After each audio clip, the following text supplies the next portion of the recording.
Assalomu alaykum aziz muxlislar, kanalimizga xush kelibsiz. Bugun dasturimizda Qarshi Samarqand yo'lida dahshatli ofat yopirildi. Jizzax va Navoiydagi kuchli shamol uylar va mashinalarga zarar yetkazdi. Gulnora Karimovaga tegishli bo'lgan hashamatli dachaga xaridor chiqmayotgani aytildi. Ramatov suv ombori loyihasiga boshingiz bilan javob berasiz. Shavkat Mirziyoyev. Qashqadaryoda eshak so'yish bilan shug'ullangan guruh ushlandi va kunning boshqa muhim xabarlari. Jizzax hamda Navoiy viloyatlarida 18-23 metr sekund tezlikda kuchli shamol esishi natijasida ayrim aholi yashash xonadonlari va transport vositalariga zarar yetdi, deya xabar bermoqda Favqulodda vaziyatlar vazirligi.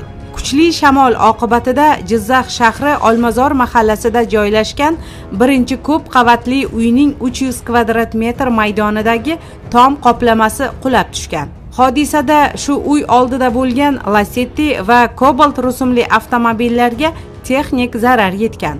Bundan tashqari Navoiy viloyati Uchquduq tumani Yo'lchilar OFY, Do'stlik MFY, Aytim MFY hududida joylashgan ko'p qavatli aholi yashash xonadonlarida ham shunday holatlar kuzatilgan. Jabrlanganlar yo'q. Ushbu holat oqibatlarini bartaraf etish maqsadida 2 maxsus texnika va 16 nafar qutqaruvchi jalb etilgan.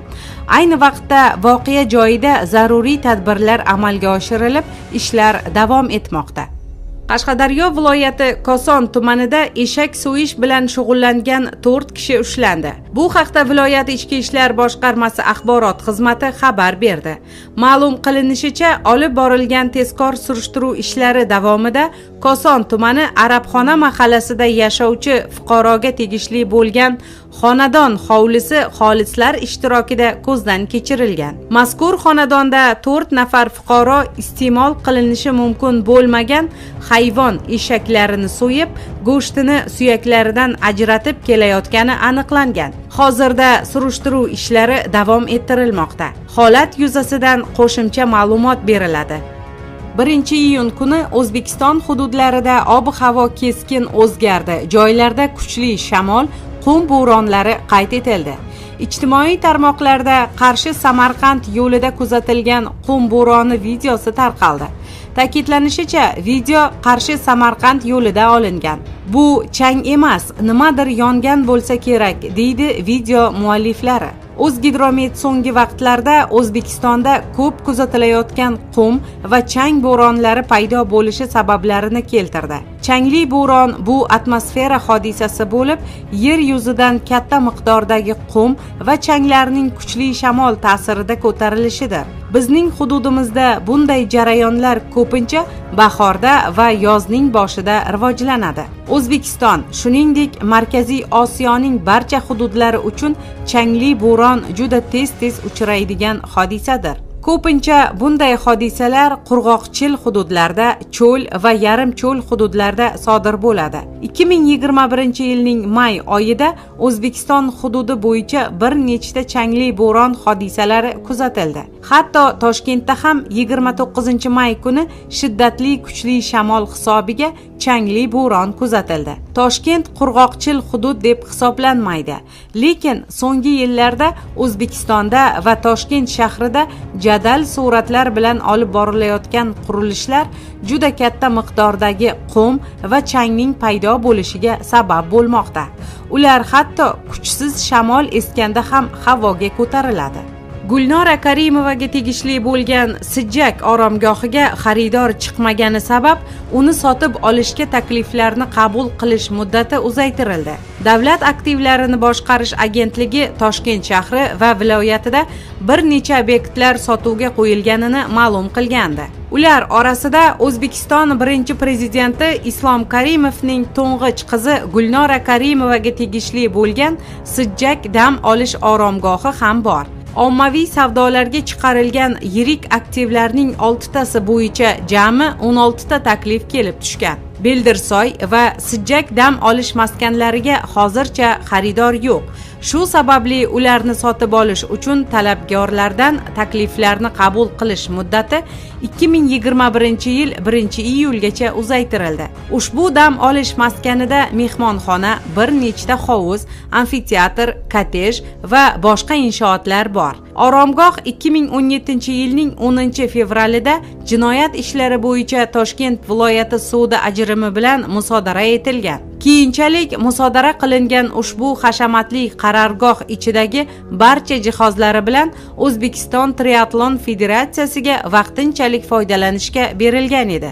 Ammo oxir-oqibat ushbu dam olish maskanini ommaviy savdolar orqali shaffoflik prinsipi asosida sotuvga qo'yishga qaror qilindi.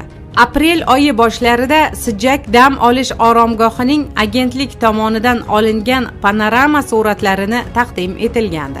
Prezident Shavkat Mirziyoyev Surxondaryo viloyati faollari bilan uchrashuvda To'palang suv ombori loyihasiga bosh vazir o'rinbosari Ochilboy Ramatov mas'ul bo'lishini aytdi. Bu haqda gazeta.uz xabar berdi. Xudo bergan shuncha suvimiz turibdi, lekin xalqqa yetkazib bera olmayapmiz. Quyoshdan energiya olyapmiz. Endi bu tomonini ham to'g'rilab qo'yaylik. Suv ta'minotini bosqichma-bosqich amalga oshirishimiz kerak. To'palang suv ombori katta qiyinchiliklar bilan barpo qilingan. Endi Surxondaryo xalqiga xizmat qilishi kerak. Ramatov, bu loyihaga boshingiz bilan javob berasiz, deya ta'kidladi davlat rahbari. Prezident ushbu loyiha uchun ajratilayotgan mablag' xalq uchun ekanligini, uning har bir so'mi uchun so'rov qattiq bo'lishini qayd etdi. Shuncha qiyinchiliklarga qaramay bu mablag'ni topib beryapmiz. Agar pandemiya bo'lmaganida edi, imkoniyatlarimiz yanada ko'proq bo'lardi. Koronavirusga qarshi kurashga 80 trillion so'm mablag'imiz ketdi, lekin bu pulga achinmayman. Xalqimizni imkon qadar asrab qoldik. Demak, yangi loyihalar uchun ajratilayotgan bu mablag'larning so'rovi bo'ladi. Oqsoqollar, bolam nima qilyapsan deb rahbarlarni tergab turinglar, dedi Shavkat Mirziyoyev. Prezident mutasaddilarga halol ishlash kerakligini ta'kidladi. Endi halol ishlagan rahmat oladi, o'g'irlik qilgan la'nat oladi. O'z hududida la'nat olib sharmanda bo'ladi, dedi davlat rahbari. Eslatib o'tamiz, 2020-yil 1-may kuni Sirdaryo viloyatidagi Sardoba suv ombori to'g'onining yemirilishi natijasida suv toshqini yuz bergan. Oqibatda bir qancha aholi punktlari, bino inshootlar hamda ekin maydonlari jiddiy talofat ko'rgan. Sardoba suv omborining hozirgi holati va yuzaga kelgan texnogen ofatning sabablarini o'rganish uchun Moskva davlat qurilish universiteti mutaxassislari jalb qilingandi.